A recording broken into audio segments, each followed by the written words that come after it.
Makanan apa yang harus dihindari untuk penderita asam urat? Yang pertama yaitu jeroan, kemudian daging merah, makanan cepat saji, makanan olahan, seafood, kemudian kacang-kacangan, sayur-sayuran terutama sayuran hijau seperti bayam dan kangkung. Kemudian minuman manis dan alkohol juga harus dihindari karena dua minuman tersebut juga dapat menyebabkan peningkatan asam urat di dalam darah kita.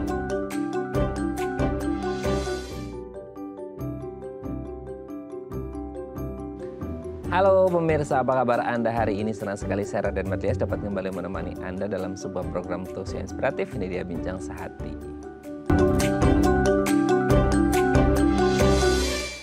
Pemirsa, ini kalau kita sebutin dua hal ini pasti banyak yang ketakutan. Waduh, kalau udah kena dua ini, orang pasti lumayan parno.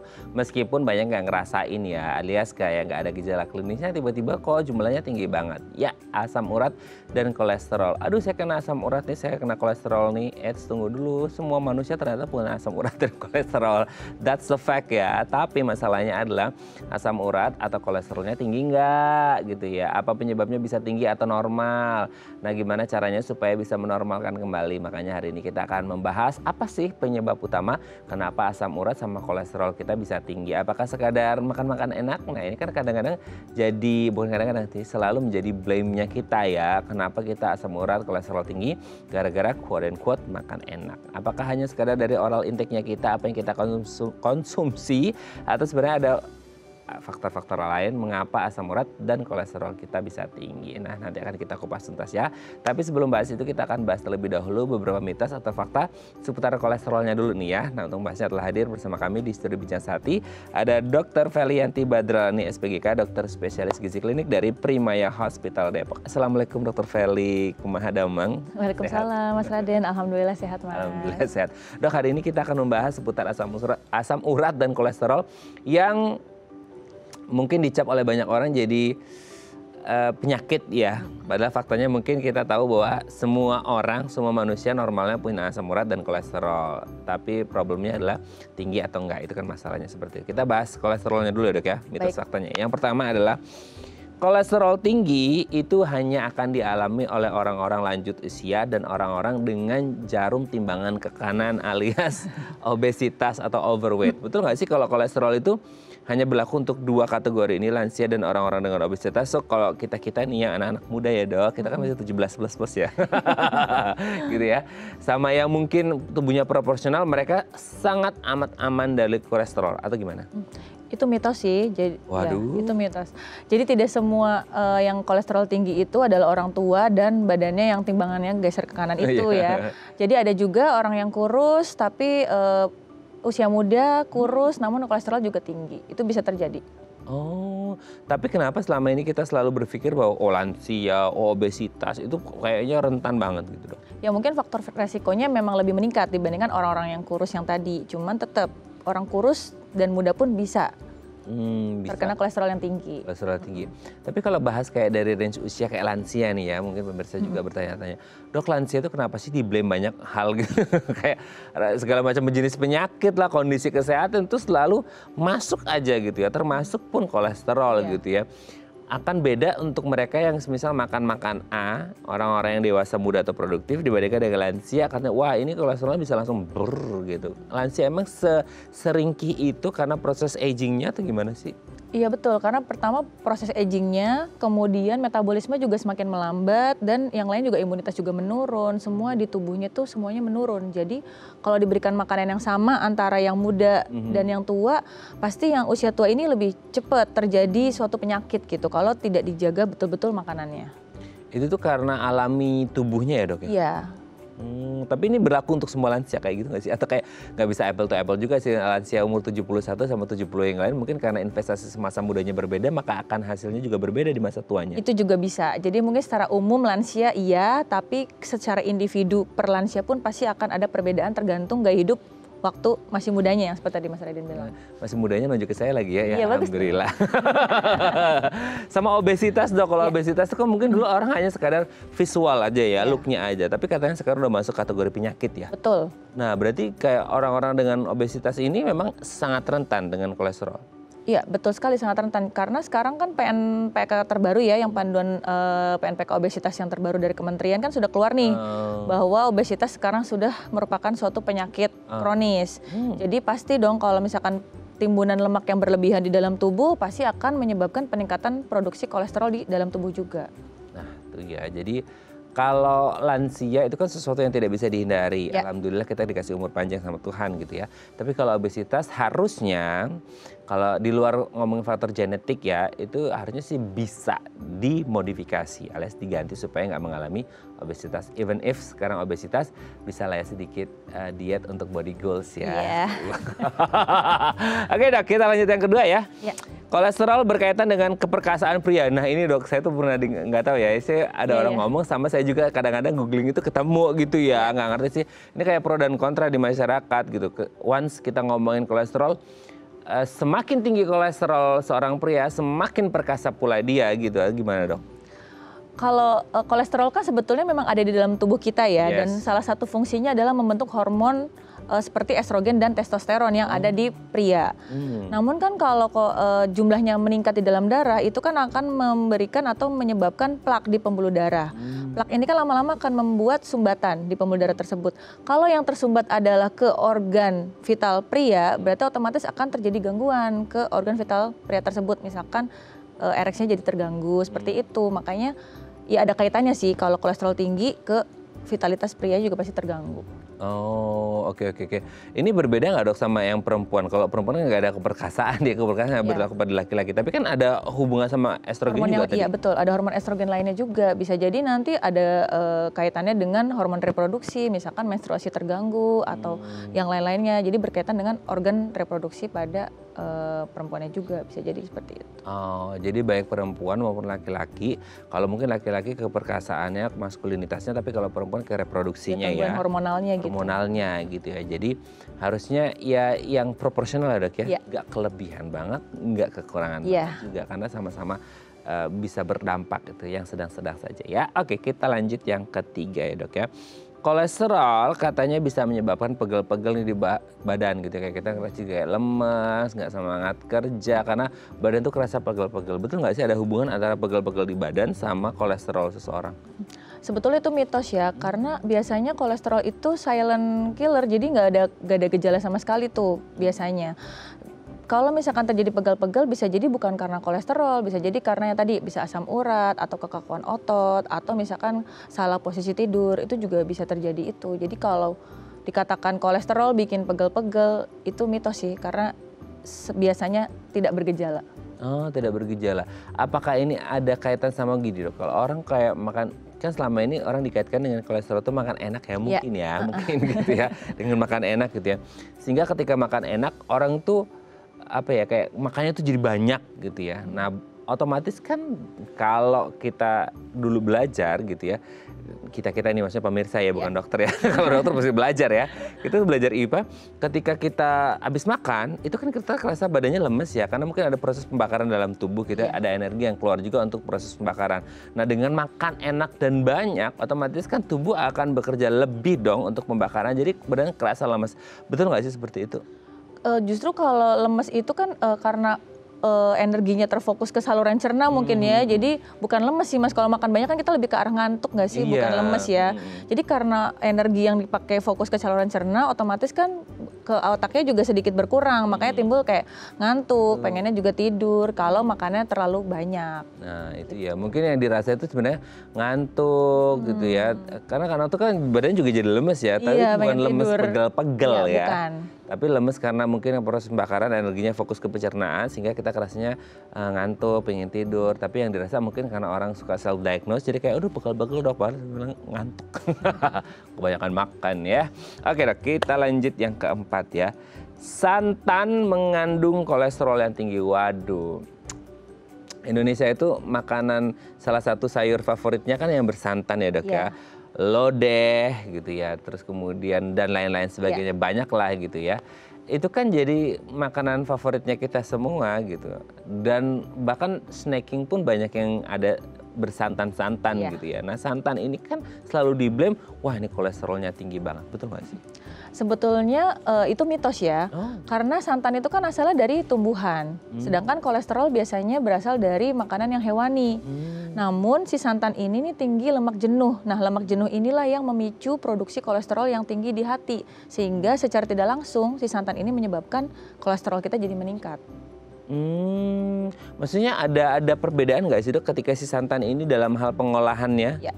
Itu bisa pengaruh ke lemaknya tadi sehingga akhirnya pengaruh ke kolesterol itu gimana? Iya, jadi efek lemak jenuhnya tadi yang terdapat di santan itulah yang menyebabkan kolesterol tinggi. Jadi bukan si santannya yang mengandung kolesterol. Sama gini dok, mungkin kan kalau untuk orang tradisional gitu ya, kebetulan itu saya juga dulu sering ngalamin karena ibu saya juga sering bikin ya. Itu dari kelapa, kan santan kan dari kelapa gitu ya. Terus kelapa itu kan ada orang suka bikin minyak kelapa tuh dok.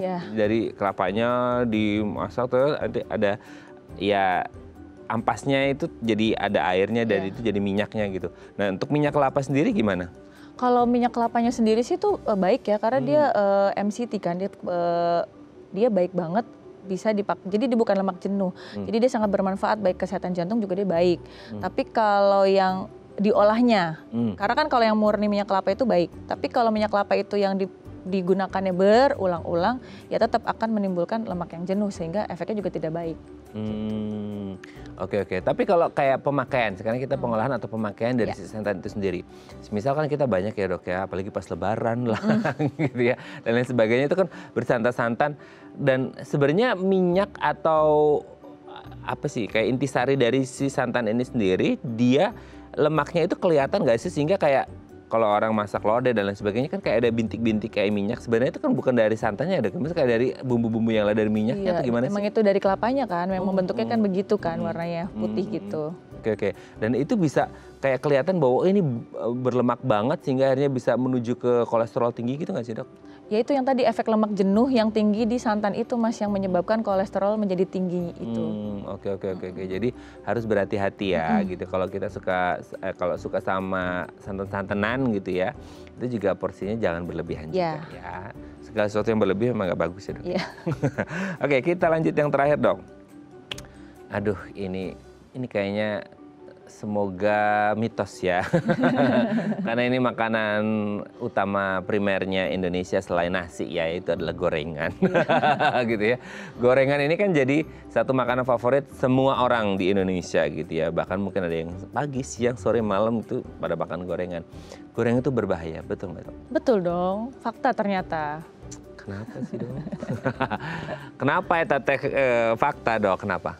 Ya kan itu gorengan itu kan tergantung nih makannya berapa banyak. Terus kemudian proses penggorengannya juga berapa kali proses penggorengan. Karena semakin banyak digoreng kan kalau orang penjual gorengan atau ya kan yang penjual gorengan itu kan kadang satu kali minyak itu dia digoreng berkali-kali.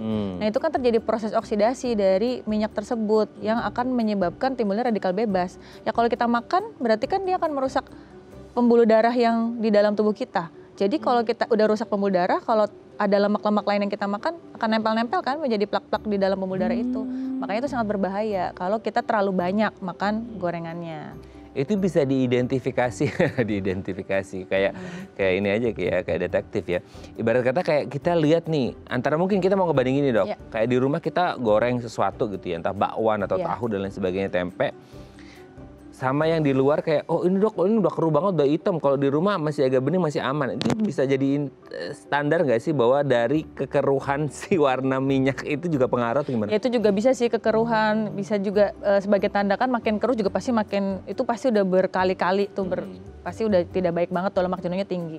Tapi percaya nggak pemirsa, ada sugesti mengatakan semakin pekat itu warna semakin rugi lagi gurih itu gorengannya. Itu sugesti aja ya dok ya. Iya betul. Justru bisa berbahaya, makanya harus berhati-hati ya. Boleh makan gorengan kalau mau bikin sendiri di rumah dengan kualitas minyak yang baik dan jangan juga keseringan. Ya dan tidak terlalu banyak yang dimakan. Dan tidak terlalu banyak ya, jangan kebanyakan karena yang banyakan juga nggak baik ya, karena bisa berefek pada kesehatan Anda. Oke, terima kasih Dr. Felis sudah terjawab. Nanti kita ngomongin lebih mendalam ya tentang asam urat dan kolesterol di segmen selanjutnya. Oke pemirsa, kami akan kembali saat lagi, kita bersama kami di Bincang Sehati.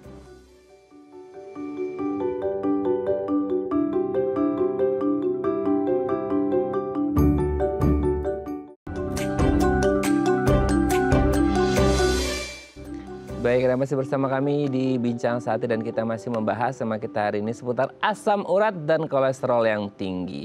Apa penyebabnya, gimana gejalanya, dan gimana cara mengontrolnya supaya asam urat dan kolesterol kita tidak terlalu tinggi. Karena ternyata faktanya adalah kita punya asam urat dan kolesterol dalam tubuh kita. Cuman kadarnya aja yang jadi pertanyaannya. Nah, kalau Anda punya keluhan seputar asam urat dan kolesterol yang kayaknya tinggi terus, nggak bisa turun-turun karena mungkin Anda belum tersadar dengan apa yang jadi kebiasaan Anda, boleh ya tanya-tanya di 021-290-3244 atau DM Instagram kami di @bincangsaati.itv.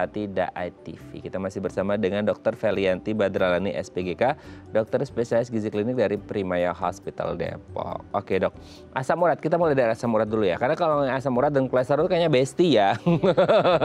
Kayaknya orang-orang kemana kalau ngomongin asam urat pasti ada kolesterol, ada asam uratnya begitu aja terus. Nah kalau asam urat ini sendiri seperti apa? Dalam artian asam itu kan sesuatu yang asam. Iya ya asam gitu. Tapi ada uratnya di sini. Asam urat itu kondisinya seperti apa sih dok? Ya, kondisi asam urat itu adalah kondisi di mana terjadi penumpukan asam urat di dalam darah atau disebutnya biasanya penyakitnya arteritis gout. Jadi kalau kadarnya berlebihan di dalam darah, lama-lama kan dia akan menumpuk di sendi, makanya muncullah tuh nanti gejala klinisnya baru, makanya disebut penyakit asam urat. Nah, kan kalau kita baca-baca gitu ya, asam urat itu kan ada di tubuh kita ya dok ya? Ya. Nah, sebelum akhirnya ini jadi problematika di tubuh kita, terutama di darah dan nyangkut di persendian itu yang bikin orang ingklek gitu ya. Nah, asam urat itu sendiri kayak fungsinya di tubuh untuk apa? Dia ada di mana? Seberapa banyak? Dia munculnya sendiri atau dari makanan kita? Gimana itu dok? Iya.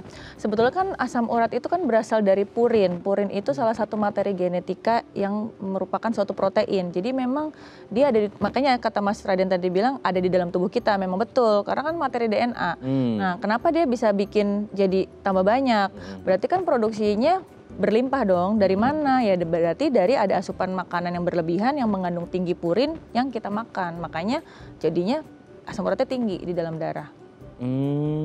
Oke. Tapi sebenarnya kalau kita ngomongin dok, ternyata makan ini purinnya tinggi. Nah, purin yang tinggi itu biasanya terdapat di makanan apa atau sejenis atau kategori apa gitu sehingga orang tahu gitu dok? Ya, ada beberapa macam makanan-makanan yang tinggi purin, misalkan daging merah, kemudian makanan yang ultra processed food nih, misalkan kayak cepat saji tuh, makan cepat-cepat saji, kemudian bisa ada beberapa sayur-sayuran, itu juga ada yang mengandung asam urat yang tinggi walaupun tidak semuanya. Kemudian daging olahan seperti sosis, air kaldu, ekstrak daging juga ternyata tinggi asam urat. Karena kan kadang merasa saya nggak makan sayuran, nggak makan kacang-kacangan, tapi kok asam urat? Ternyata dia hobi banget makan steak misalkan, sering banget makan daging merah. Itu juga bisa mencetuskan asam urat yang tinggi. Oh, ada ini nggak sih dok kayak nggak ngerti ya kalau makanan itu ada taste-nya sendiri nggak sih untuk menandakan bahwa ini purinnya tinggi atau asam uratnya tinggi? Nggak ada, kalau itu nggak ada. Berarti memang kita nggak akan pernah tahu sebatas dari visual ataupun taste-nya bahwa si makanan ini purinnya tinggi gitu ya? Iya, tapi yang penting mengetahui jenis-jenis tadi yang apa saja yang tinggi purin itu bisa dihindari dari situ. Berarti harus dihindari ya?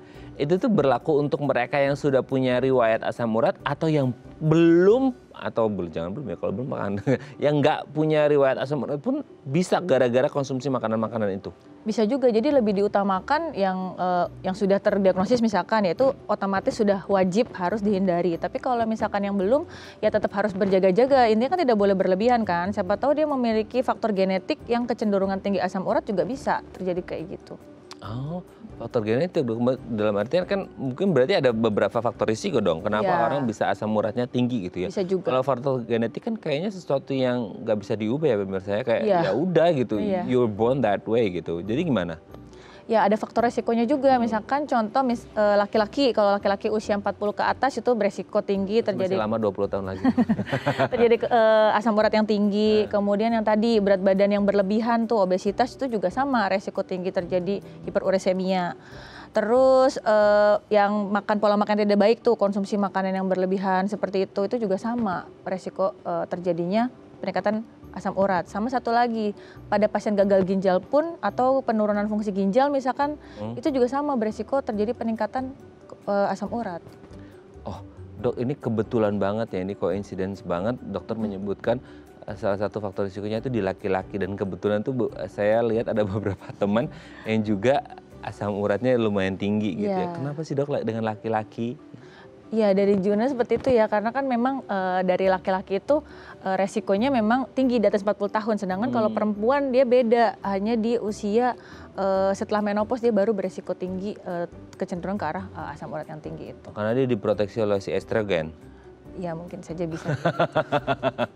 Gitu ya, jadi memang harus berhati-hati untuk Anda-Anda yang akan menginjak usia 40 atau sudah 40 tahun, harus berhati-hati nih ya untuk mengontrol apa yang menjadi makanan Anda. Tapi apakah hanya berlaku dari makanan, dok?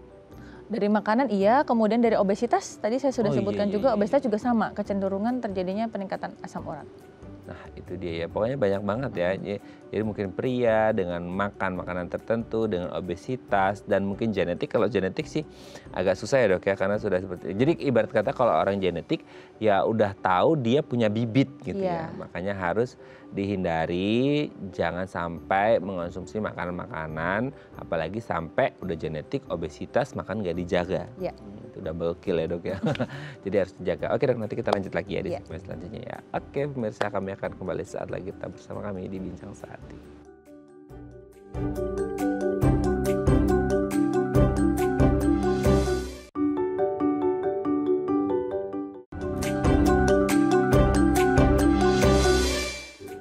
Baik, masih bersama kami di Bincang Sehati dan kita masih membahas tema kita hari ini seputar dua besti ya, asam urat dan kolesterol. Nah kalau Anda punya pertanyaan seputar tema kita hari ini, boleh ya tanya-tanya di 021 290 32644 atau di Instagram kami di @bincangsehati.tv. Kita masih bersama dengan Dr. Felianti Badralani, SPGK, dokter spesialis gizi klinik dari Primaya Hospital Depok. Oke dok, nah asam urat dengan yang kondisi yang tadi ya, itu kayak ada normalnya dong berada di tubuh kita. Nah normalnya ini sendiri kalau dalam pengukuran biasanya itu di range angka berapa dok? Biasanya kurang dari 6 ya untuk asam urat ini, dan pada laki-laki juga beda dengan perempuan. Jadi kalau tidak salah laki-laki itu 7, yang perempuannya 6. Jadi memang nggak boleh tuh lebih dari itu. Biasanya sudah ada kadang timbul gejala, kadang tidak, maksudnya tidak, kadang disadari nih karena dia nyeri-nyeri sendi jadi cek asam urat. Kadang ya diem-diem aja tahu-tahu udah 10 asam uratnya kayak gitu. 10? Perempuan lagi dari nomor 10. Tapi kayak ya ini ya, kadang-kadang tuh badan manusia kita nggak bisa prediksi ya. Ada yang mengirimkan sinyal, ada yang enggak gitu. Gejala klinisnya itu kalau nggak ada gejala itu emang nggak bisa diapa-apain ya. Tapi biasanya kalau yang gejala klinis yang biasanya muncul pada orang-orang yang ada simptomnya, itu yang dirasain apa sih dok? Itu maksudnya kayak sebelum, misalnya yang pria gitu ya, sebelum 7 mereka udah ngerasain atau setelah 7 baru ngerasain? Nah itu tiap orang beda-beda, walaupun kadarnya sampai 10 juga ada juga yang nggak ngerasain gejala. Kan fasenya memang begitu kan, yang asimptomatik dulu pertama. Tapi biasanya yang kerasa apa sih dok? Kalau ada misal pasien dengan asam urat yang tinggi itu yang dirasain di tubuhnya, kebetulan dia ngerasain ini, biasanya apa? Biasanya nyeri-nyeri tuh sendi, terutama di kaki, ibu jari kaki biasanya. Itu biasanya sakit, kemudian kadang ada bengkak, kadang agak kemerahan gitu. Kayak gitu gejalanya. Tapi memang si asam urat ini pasti akan berkumpul di persendian manusia kah atau gimana sih? Iya, kan akumulasinya kalau berlebihan lama-lama dia akan menumpuk di dalam sendi atau di sekitar sendinya. Kenapa gini kan, kebetulan saya juga punya temen yang kalau jalan tuh inclik-inclik gitu ya, gara-gara tuh asam uratnya katanya tinggi gitu ya. Nah itu memang selalu mengenai di kakinya kah dok? Atau kayak kan tubuh kita kan persendian banyak banget kan, tapi kenapa harus di kaki? Jadi visualnya tuh kelihatan banget bahwa ini orang asam uratnya lagi tinggi karena jalannya jadi kinclang-kinclang gitu. Nah gimana? Iya, memang lokasi paling sering itu adalah di ibu jari kaki. Bisa juga di jari-jari tangan, pergelangan tangan atau pergelangan kaki juga bisa. Tapi memang khasnya di daerah situ. Oh, memang dia secara otomatis akan numpuk di situ banyak ya? Iya, betul. Oke. Nah itu penumpukan itu ketika, kan kita ngomongin penumpukan kan bukan satu pekerjaan semalam ya dok ya, itu pasti akan ada prosesnya. Nah itu bisa berlangsung berapa lama sih, dari musik kayak pola dietnya yang salah itu akhirnya numpuk jadi sakit gitu? Ya itu pasti proses jangka waktunya lama ya. Ya tiap orang lagi-lagi beda-beda mas, karena ya tadi ada periode yang asimptomatik. Jadi kita nggak tahu dong mulai startnya dia tuh kapan sampai dia terbentuknya, sampai penumpukan timbul kelihatan gitu ya. Si namanya kan tofus tuh yang kelihatan di ibu jari biasanya pada penjendul gitu. Iya. itu prosesnya panjang banget biasanya dan kita tidak bisa memperhitungkan tuh kapan bisa terjadi gitu. Itu yang benar-benar itu dalamnya apa ya dok ya? Kristal asam urat. Oh, itu masih kayak kalau dipencet keras ya? Ya bisa ya kalau pengen dilihat dicek kan bisa diambil cairan dari situ juga. Itu menandakan bahwa semakin besar itu benjolannya semakin banyak tumpukan asam urat di situ. Iya, besar dan banyak. Biasanya tidak di ibu jari aja. Saya ada pasien juga itu banyak tuh di kaki iya, di tangan juga iya, kaki juga tidak di ibu jari aja, di jari-jari kaki juga ada. Itu maksudnya gimana rasanya orang itu, maksudnya kalaupun dia tidak merasakan gejala kan pasti ada, itu manifestasi klinisnya udah kelihatan banget kan dok? Kalau yang manifestasi klinis itu sudah bergejala, itu udah pasti udah nyeri dan dia sudah merusak sendi-sendinya. Itu udah tahap akhir dari asam urat itu mas. Kalau sudah timbul si tofus-tofus itu atau topi. Tapi kan dia akan progresif ya dok ya, maksudnya kayak akan terus membesar kan. Dari awal dia kelihatan ada belendungnya dikit, dia pasti udah ngerasain dong ada sakit nyerinya dong.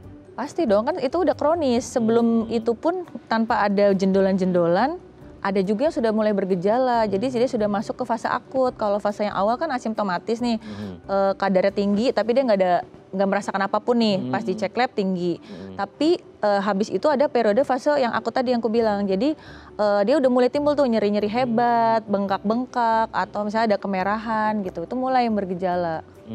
Itu bisa hilang lagi nanti kalau dia minum obat atau nanti hilang. Gitu. Nah itu tuh kayak nyerinya karena dia di persendian ya. Orang kalau udah pernah sakit sendi pasti merasain nikmatnya sakit sendi gitu ya. Itu dia sifatnya menetap atau hilang timbul dok? Kalau kondisi asam uratnya masih tinggi terus ya dia bisa menetap. Tapi nanti dia ada fase penyembuhan walaupun kadar asam uratnya tinggi nih.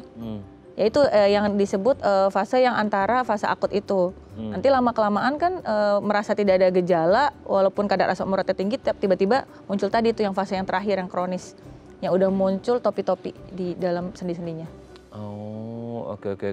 Berarti kalau akhirnya sudah muncul seperti ini, itu biasanya kayak mungkin agak beda-beda lagi ya. Maksudnya kayak yang sudah ekses 7, mungkin kayak sampai 10 mungkin belum ada yang jendol gitu ya. Mungkin yang lewat dari 10 baru jendol, itu akan sangat berbeda ya dok ya? Iya, pasti lama banget tuh proses yang terjadi sebelum muncul itu. Aduh, berarti kan kalau lama banget orangnya harus ngeh ya. Kayak entah dari pola dietnya, even if genetik juga mereka harus. Tapi kan mungkin banyak orang nggak tes genetik ya dok, yang nggak tahu mereka punya riwayat atau enggak. Atau mungkin ada orang tuanya juga punya, harusnya sudah sadar tentang hal itu gitu ya. Nah kalau akhirnya sudah muncul gejala, sudah sampai muncul jendolan manifestasi klinisnya seperti itu, biasanya apa yang dilakukan? Ya tetap dilakukan pengobatan ya. Ya untuk dari segi makanan pasti dihindari tuh makanan-makanan yang tadi yang sudah saya sebutkan. Pengobatan juga pasti diberikan biasanya ke dokter penyakit dalam ya, itu akan diterapi, ditata laksana baik dari anti nyerinya, anti radang, bahkan diberikan obat anti asam urat juga untuk mengurangi gejala dari penyakit tersebut. Sebelum ke pengobatan yang obat atau tindakan yang lain, itu bisa nggak dengan tindakan konservatif dulu dok, dalam artian menjaga pola makannya gitu, modifikasi? Bisa banget. Pertama memang kan lini pertama kita pasti menjaga pola makan dulu, modifikasi gaya hidup sambil kita pantau kadar asam urat di dalam darahnya. Apakah dengan pola makan gitu ya, dicek lab tuh, maksudnya udah cek terus kita cek lagi misalnya sebulan kemudian gitu. Apakah turun atau enggak? Kalau misalkan turunnya hanya sedikit atau menetap gitu, ya mau nggak mau harus masuk obat-obatan karena mencegah terjadinya yang efek kronis tadi. Atau kerusakan dari sendi akibat penumpukan asam urat yang di sendi itu kan lama-lama akan merusak sendi juga. Itu yang kita cegah. Oke. Nah obat itu akan menghilangkan yang jendol-jendolan itu atau enggak? Lama ya hilang dengan jendolannya itu. Bisa hilang dengan minum obat itu? Enggak juga, karena itu kan estetik ya, jadi mungkin perlu terapi tambahan yang lain ya. Nanti biasanya ke penyakit dalam itu. Penyakit dalam ya untuk mengobati. Tapi kalau udah minum obat dan hilang, bisa timbul lagi kalau akhirnya faktor risikonya masih ada ya? Bisa banget. Nah itu dia, maka harus dijaga ya supaya asam uratnya nggak kambuh-kambuh lagi, harus mengontrol apa yang dimakan dan pola hidup yang jauh lebih sehat. Oke dok, nanti kita lanjut lagi ya di segmen selanjutnya ya. Oke pemirsa, kami akan kembali saat lagi, tetap bersama kami di Bincang Saat.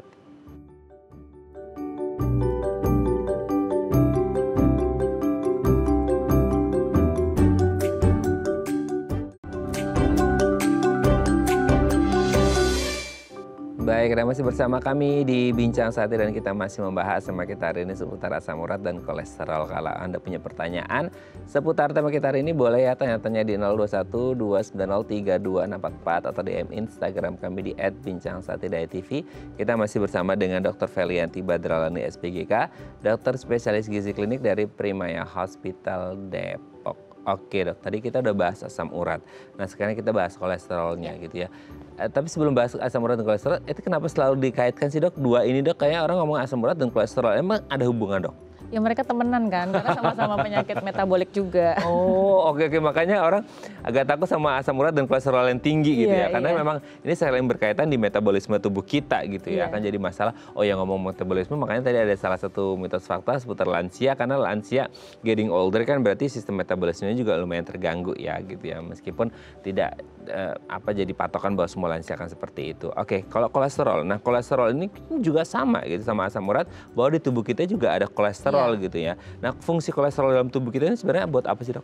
Ya, fungsi kolesterol itu kan memang bermanfaat ya. Jadi tidak selamanya dia tuh jahat. Kasihan kan dia selama ini dibilang jahat terus gitu.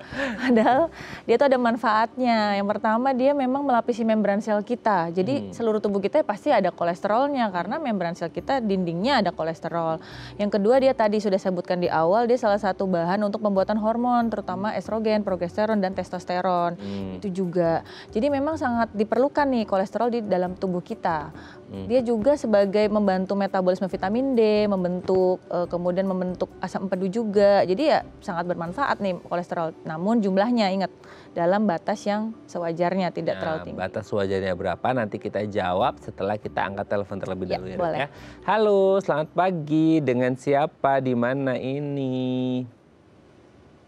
Selamat pagi, saya Yeti dari Surabaya. Pripun kabar Ibu Yeti? Sehat? Baik, sehat. Di sana sehat semua ya? Sehat, matur nuwun. Monggo Bu Yeti mau tanya apa ke Dokter Feli? Ya, ini dok. Mama saya usianya 90. Itu kena kolesterol, kena ini asam urat. Tempo hari itu dicek sampai 9 lebih asam uratnya itu. Terus itu ada yang di tangan kiri itu di dekatnya bau itu ada bengkak sama jari-jarinya itu juga bengkak. Terus dikasih obat, otomatis asam uratnya itu turun 2 berapa gitu. Tapi kan dia mengeluh kayak kemeng-kemeng gitu loh dok, tangannya itu sama nggak bisa digerakkan. Kan biasanya tangan kirinya itu kan bisa digerakkan, ini karena tinggi akhirnya nggak bisa digerakkan. Terus yang bengkak di baunya itu udah nggak bengkak, tapi yang di jari-jarinya ini masih bengkak. Itu akhirnya sama dokternya itu dikasih obat yang 2 hari sekali diminum. Terus sekarang itu sudah nggak merasa sakit sih. Yang tempoh hari kan merasa kesakitan ya, kayak kemeng-kemeng, nggak enak apa itu. Terus sekarang ini jari-jarinya itu masih bengkak. Pertanyaan saya itu apakah bengkak itu butuh proses lama ya dok untuk menjadi nggak bengkak? Itu pertanyaan saya yang pertama. Terus pertanyaan saya yang kedua, makanan kayak kenikir, pare, sama ini tadi ada 3, saya lupa. Sayuran hijau gitu ya Bu ya? Bukan sayuran hijau, maksudnya itu hanya kenikir, pare, sama apa ya, tadi itu ada 3 pokoknya. Sawi, pokcai, apalagi bayam, bukan? Bukan. Ya, kena. Lupa, tadi ada 1 lagi itu maksud saya apakah boleh dikonsumsi gitu loh. Terus baik. Yang saya keluhkan itu kok bengkaknya yang di jari-jari itu masih ada, itu aja sih. Oke. Sudah jelas, dok? Ya, mungkin kadar asam urat terakhirnya sudah Ibu, maaf, untuk kadar asam urat terakhirnya sudah dicek kembali, Bu? Oh, belum dicek. Apakah itu selalu harus dicek ya, dok? Oh, setelah minum obat belum dicek ya? Ya, mungkin evaluasi ingin tahu gitu kan sebelumnya Ibu tinggi tuh asam uratnya, apakah sekarang sudah mulai turun atau belum gitu Bu untuk kadar asam urat? Belum dicek lagi ya? Belum dicek ya Bu ya? Yang terakhir ini belum. Cuma saya juga gini Dok, kan waktu itu belum dikasih obat yang minum 2 hari sekali, itu kan cuma sekali itu. Ya kita dikasih tahu katanya kalau asam urat dikasih obat terlalu ngedrop itu katanya nggak baik, harus butuh proses. Apakah begitu ya Dok? Makanya terus dikasih obat lagi 1 yang 2 hari sekali itu gitu loh.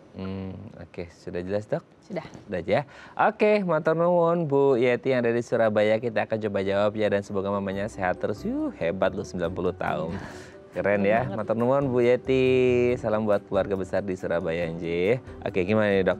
Ada pertanyaan. Yang pertama, ini mamanya Bu Yeti, bukan Bu Yetinya loh Dok. Oh, mamanya Bu Yeti. Iya, mamanya Bu Yeti 90. Bu Yetinya berarti? Kayaknya masih usia 60 kali. Oh iya, gitu ya. Nah, 90 tahun itu 9, berapa tadi gitu ya. Iya. Itu tinggi ya, karena perempuan kan 6 kan mentoknya. Laki aja 7 kan gitu.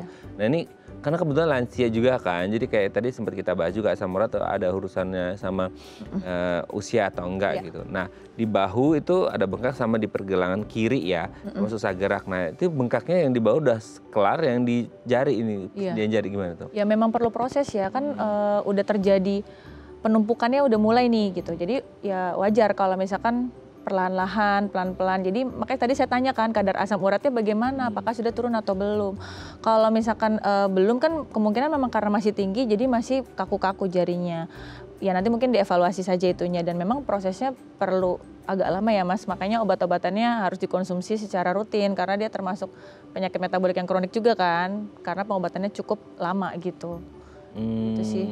Oke, tadi kan juga dibilang katanya nggak 2 hari sekali minum obatnya, katanya nggak boleh langsung drop banget asam uratnya gitu. Itu katanya bisa bahaya. Saya kurang tahu juga tadi obat-obatannya apa ya. Nanti mungkin Ibu tanyakan kepada dokter yang memberikan alasannya kenapa dia 2 hari sekali gitu. Kalau obat anti asam urat yang saya ketahui kan memang dia rutin diminum tiap hari gitu. Jadi saya kurang tahu sih tadi untuk obat yang 2 hari sekali itu apa. Ada kaitan nggak semisal seseorang dengan komorbid tertentu jadi pola minum obatnya untuk asam urat terutama itu beda? Kurang tahu ya, tapi sepengetahuan saya sih harusnya enggak ya. Oke. Jadi mungkin harus dikonsultasikan ke dokter. Iya, ke dokter penyakit dalam yang memberikan obat itu harus ditanya lebih detail lagi. Oke. Terus yang kedua tadi seputar persayur-sayuran Dok. Iya. Nikir, pare, aduh meni resep pisan eta teh gitu ya, enak banget itu Bu. Nah ini lagi-lagi ya orang ngomongin kayak asam urat juga mungkin takut gitu ya Dok ya dengan perhijau-hijauan itu gitu. Padahal untuk orang lain kan mungkin itu sehat, tapi untuk orang kayak Dok itu tinggi purin nggak sih gitu, gimana tuh Dok? Sebetulnya untuk sayuran hijau itu tidak benar-benar tidak boleh. Jadi seperti bayam, kangkung itu kan sayuran hijau yang orang-orang takut nih makan 2 ini kan. Karena dia bilangnya menyebabkan asam urat tinggi. Sebetulnya masih boleh Mas, asal dibatasi 1 hari hanya cukup 100 gram saja untuk konsumsi itu. Dan sebaiknya yang daerah pucuknya itu disingkirkan. Jadi ambil yang bagian yang setelah pucuk itu. Wah, yang pucuknya justru ya, yang muda-muda itu ya. Kan purin itu materi genetika kan, biasanya materi genetika biasanya terdapat di daerah yang muda-muda itu. Tapi kalau untuk kayak mamanya Bu Yeti umur 90 dengan riwayat si asam urat masih boleh nggak makan ini? Boleh sih, tadi kan cuma pare. Nikir tuh kayak gimana ya? Nikir Dok, kayak daun pepaya tapi yang kecil. Oh iya. Kiri-kiri gitu. Kalau di kampung saya disebutnya soring gitu ya. Itu enak banget buat dilalap loh, itu enak banget ya gitu. Jadi tetap boleh ya Dok ya? Boleh aja. Tapi dalam kadar tertentu aja gitu ya. Oke, semoga ini bisa menjawab pertanyaan Bu Yeti dan semoga mamanya dan juga Bu Yeti dan seluruh keluarga sehat terus ya. Oke, dan nanti kita lanjut lagi ya setelah break ya. Oke pemirsa, kami akan kembali saat lagi, kita bersama kami di Bincang Sehati.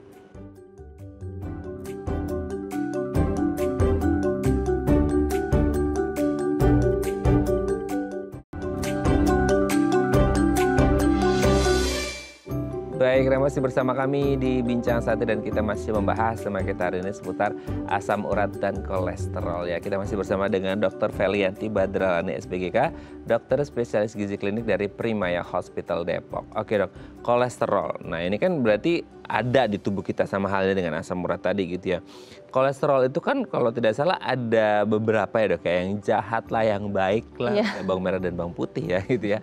Kalau kita misal kayak MCU itu kan kayak ada HDL, LDL, trigliserid dan lain sebagainya gitu. Nah itu kayak ada patokan-patokannya nggak sih dok, bahwa oh di standar segini, di jumlah segini ini yang aman gitu atau gimana? Iya ada banget ya itu.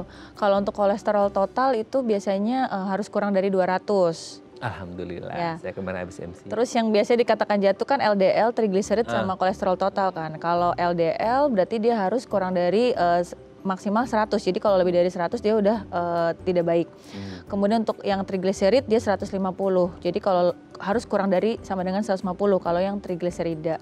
Sedangkan HDL pada pria itu harus beda-beda nih. Kalau pada pria dia harus lebih dari sama dengan 40, kalau wanita lebih dari sama dengan 50. Yang lemak baik. Bisa nggak sih dok, maksudnya kayak dari komposisi itu ketemu di totalnya, bisa jadi kayak oh totalnya di bawah 200 bagus tapi sebenarnya LDL-nya tinggi banget gitu? Bisa juga, bisa. LDL tinggi banget, HDL ternyata rendah, kan bisa juga kayak gitu. Oke. Berarti harus di balancein ya gitu ya. Harus HDL-nya ditinggiin, LDL-nya direndahin. HDL-nya tinggi ya. Oh oke. Itu jadi pertanyaan gitu ya buat banyak orang. Kalau semisal akhirnya dia total di atas 200 sudah pasti jelek ya dok. Iya udah pasti betul. LDL-nya tinggi. Ya. Nah, entah HDL-nya tinggi atau enggak, tapi pasti LDL-nya pasti tinggi kan seperti itu. Dengan kondisi seperti itu bisa diubah dengan apa dong? Maksudnya kayak modifikasi lifestyle dengan konservatif, ngubah gaya makan bisa nggak sih? Bisa banget, pasti konservatif dulu biasanya. Apalagi kan tidak timbul gejala tuh munculnya di medical check up tuh biasanya. Nah orang-orang langsung biasanya dikonsulkan ke gizi untuk modifikasi gaya hidup untuk memperbaiki kadar kolesterol itu. Tapi itu murni dari makanan banget nggak sih dok? Kolesterol itu? Iya biasanya dari makanan. Makanan yang enak ya dok? Katanya enak gitu ya, di mata dan di mulut enak, tapi akhirnya kalau kebanyakan juga jadi nggak bagus buat tubuh kita ya. Nah ada nggak rasa-rasa tanda-tanda di tubuh kita bahwa kolesterol kita udah tinggi, exceed 200 gitu?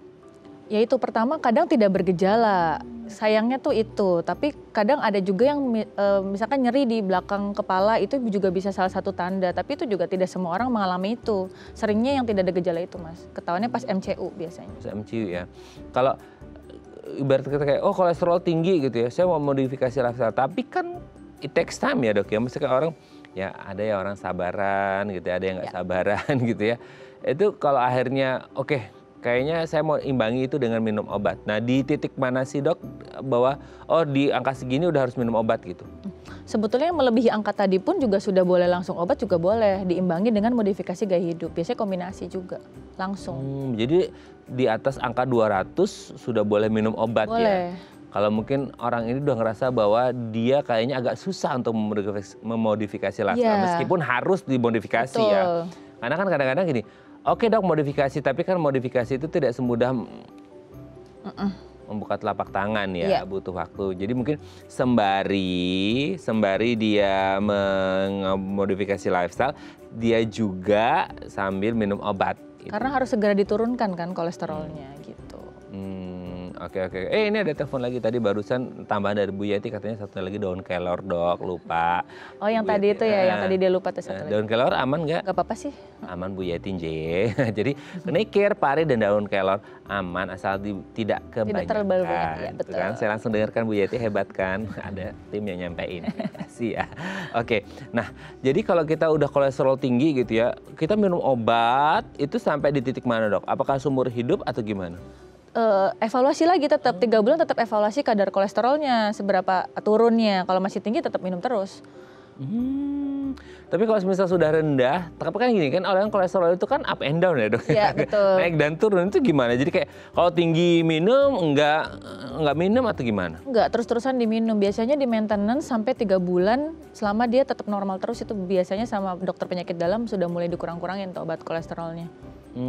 Ada nggak sih, itu kan ada orang kayak untuk beberapa kasus penyakit ketika dia tinggi dia minum obat, ketika dia turun dia stop malah jadi bisa berbahaya. Begitu juga dengan kolesterol nggak sih? Enggak sih, ya bukan berbahaya sih, lebih misalkan dia udah tinggi nih terus tiba-tiba ada stop. Kalau dia bisa menjaga pola makan mungkin kadarnya bisa bertahan misalkan dengan di titik terakhir dia ya berapa gitu. Tapi kan kita seperti Mas Raden bilang tidak selamanya orang konsisten menjaga pola makan gitu. Bisa jadi tiba-tiba dia makan yang gimana karena nggak minum obat bisa naik lagi kolesterolnya. Nah, komitmen tuh sangat mahal harganya. Iya betul banget. Nah kalau kolesterol tinggi terus itu efeknya apa sih dok? Terutama kalau mungkin pada lansia gitu. Ya sebenarnya bukan buat lansia aja ya, semua orang Semua itu. orang ya. Semua orang ya kalau kolesterol tinggi yang tadi bisa menyebabkan plak di pembuluh darah. Plak itu kan lama-lama bisa menyumbat. Kalau plaknya makin lama makin banyak, pembuluh darah kita kan kecil. Bisa menyumbat. Tergantung sumbatannya nih bahayanya. Kalau sumbatannya dia di pembuluh darah jantung yang kecil, dia bisa terjadi penyakit jantung koroner. Bisa serangan jantung tiba-tiba gitu. Atau kalau misalkan ke otak, berarti dia bisa menyebabkan stroke. Kalau misalkan ke tungkai-tungkai, bisa ke kaki-kaki, dia bisa menyebabkan radang-radang yang atau nyeri-nyeri di pada ekstremitas bawah juga bisa. Kadar kolesterol pada seseorang itu kayak ada yang 200, ada yang 300, tapi nggak apa-apa dan belum ada keluar sama sekali kayak ke penumpukan plak gitu dok. Ya itu harus dicek juga tuh yang dari EKG dilihat, terus EKG treadmill, mungkin bisa ke CT scan kardiak juga. Jadi banyak pemeriksaan untuk menentukan nih apakah sudah timbul plak atau belum sih gitu. Itu bisa kelihatan dok? Bisa kelihatan. Ada penumpukan plak atau enggak gitu ya? Bisa, biasanya kalau MCU biasanya dari EKG treadmill dulu tuh terlihat hasilnya. Maksudnya kan orang kayak ada paket-paketan MCU yang basic pun bisa dapat ya dok ya? Bahwa ketahuan ini ada penumpukan plak gara-gara si kolesterol? Harus kalau dari penumpukan ada atau tidak di plak di dalam pembuluh darahnya ya tetap yang tadi harus EKG dulu, setelah EKG dipastikan ke CT scan dulu, CT scan kardiak dilihat apakah betul ada penumpukan plak atau tidak di pembuluh darahnya. Gitu. Nah itu dia ya, jadi harus diperiksakan kalau Anda mungkin kayak punya faktor risiko, Anda sering makan enak atau ada kondisi-kondisi yang lain yang membuat Anda ngerasa kayak kayaknya kolesterol saya tinggi gitu ya. Nah Anda harus segera memeriksakan diri untuk mengecek apakah ada penumpukan plak atau enggak supaya tidak terjadi hal yang tadi disebutkan, entah itu kayak jantung koroner dan lain sebagainya. Nauzubillah min dzalik ya. Oke, terima kasih Dokter Feli. Waduh sebenarnya banyak pertanyaan ya. Ini aja belum saya scroll tadi ya, baru ngobrol aja ya. Jadi pokoknya intinya kita harus tetap menjaga makan kita dan pola hidup kita supaya tetap sehat dan tidak mengalami asam urat dan kolesterol. Terima kasih dok, sehat terus. Salam untuk keluarga di rumah dan teman-teman di Primaya Hospital Depok. Selamat pagi, assalamualaikum. Waalaikumsalam warahmatullahi wabarakatuh. Oke pemirsa, itu tadi perbincangan kita dengan Dokter Feli. Semoga bermanfaat ya. Dan jangan lupa untuk terus menyaksikan konten-konten inspiratif kami di platform The Eye Plus. Saya Raden Martia pamit, sampai jumpa dan selamat kembali beraktivitas di hari Selasa yang indah ini. Ngajaga makan Anda supaya asam urat dan kolesterolnya terjaga dengan baik, nggak tinggi-tinggi banget ya. Sampai jumpa.